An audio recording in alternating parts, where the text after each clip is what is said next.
Dictation start होगी 3 second बाद। Start. उपसभापति महोदय, मैं इस विधेयक के समर्थन में खड़ा हूं, जो सरकार द्वारा यह देखने के लिए इस सभा में लाया गया है कि जूट किसानों और जूट उत्पादन पर अपेक्षित ध्यान जाए, जो कि सरकार द्वारा अभी तक नहीं दिया गया है। महोदय, यदि मैं गलत नहीं हूं तो पूर्वोत्तर क्षेत्र में असम पश्चिम बंगाल के बाद अगला महत्वपूर्ण जूट उत्पादक राज्य है।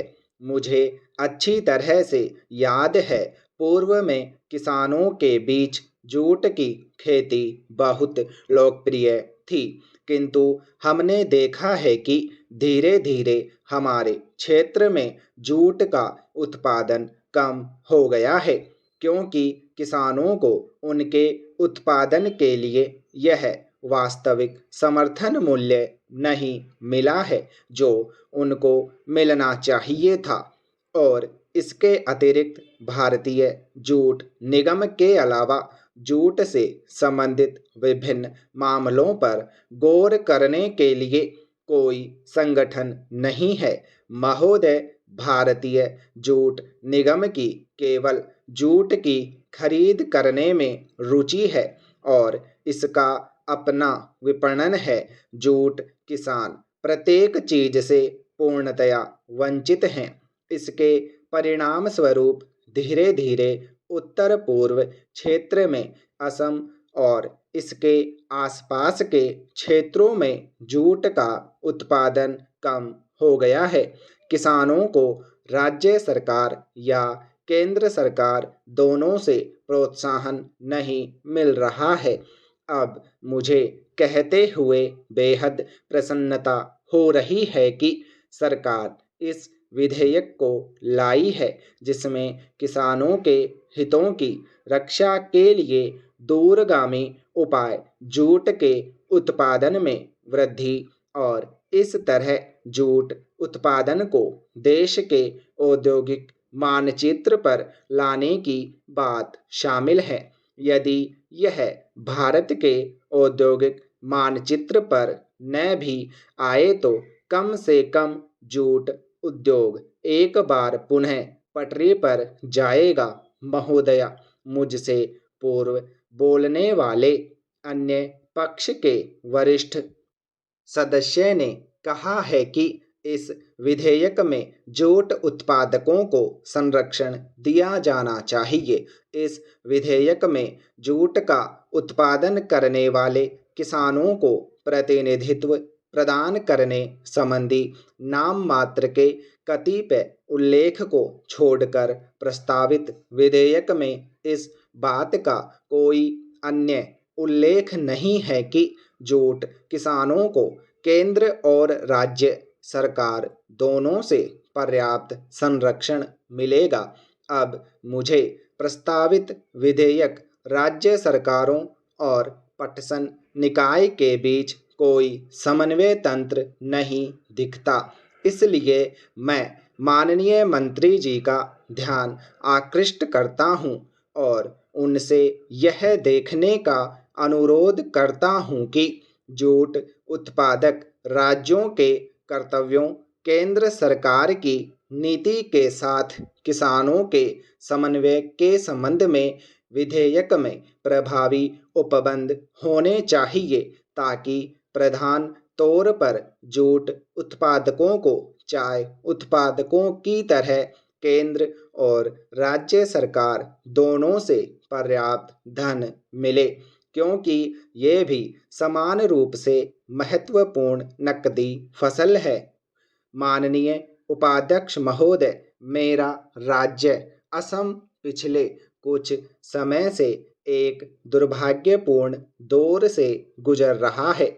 सबसे पहले वहाँ विध्वंसकारी बाढ़ें आई, जिनके कारण हजारों गांव जलमग्न हो गए और लाखों लोगों का जीवन बर्बाद हो गया। उसके बाद जीएस रोड की घटना में गुवाहाटी महानगर के बीचों बीच एक महिला को यातना दी गई और उसके साथ सार्वजनिक रूप से छेड़छाड़ की गई। शिवसागर कस्बे में एक लड़की के साथ सुरक्षाकर्मी द्वारा बलात्कार किया गया। महोदय, समूचे असम राज्य में अत्यंत दुर्भाग्यपूर्ण घटनाएं घटित हो रही है।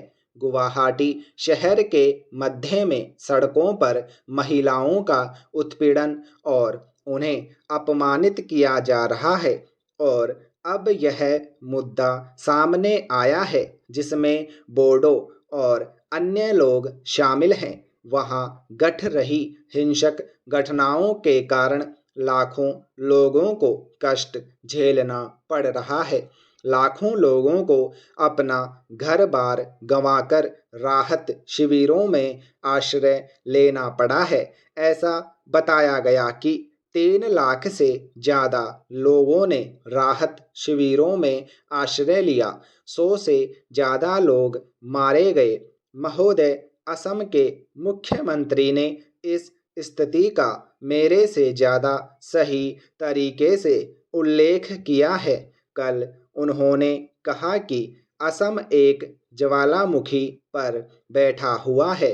बोडोलैंड जल रहा है, लेकिन इसके लिए कौन जिम्मेवार है?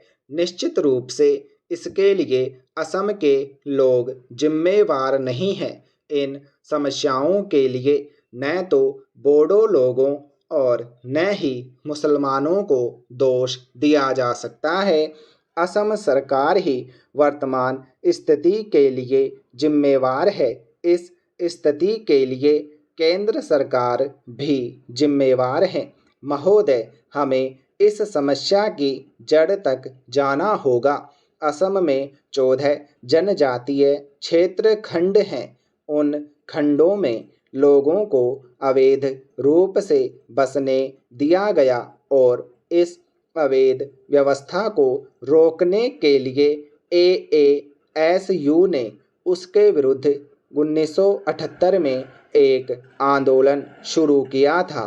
हमने उस आंदोलन के दौरान इन खंडों को अवैध अधिवासियों से मुक्त करने की मांग करते हुए 14 मांगों का एक चार्टर प्रस्तुत किया था, लेकिन अधिवासियों को हटाया नहीं गया।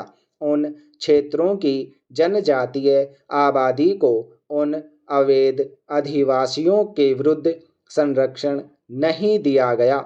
महोदय, हमने अवैध रूप से आए विदेशियों के विरुद्ध आंदोलन शुरू किया था। आंदोलन की समाप्ति पर एक समझौता किया गया था। इस समझौते के अनुसार यह तय हुआ था कि ऐसे विदेशी नागरिकों की पहचान की जाएगी, उनका नाम सूची से हटाया जाएगा तथा उन्हें निर्वासित किया जाएगा। सिवाय कुछ गिरफ्तारियों के अब तक कुछ भी नहीं हुआ है। स्टॉप।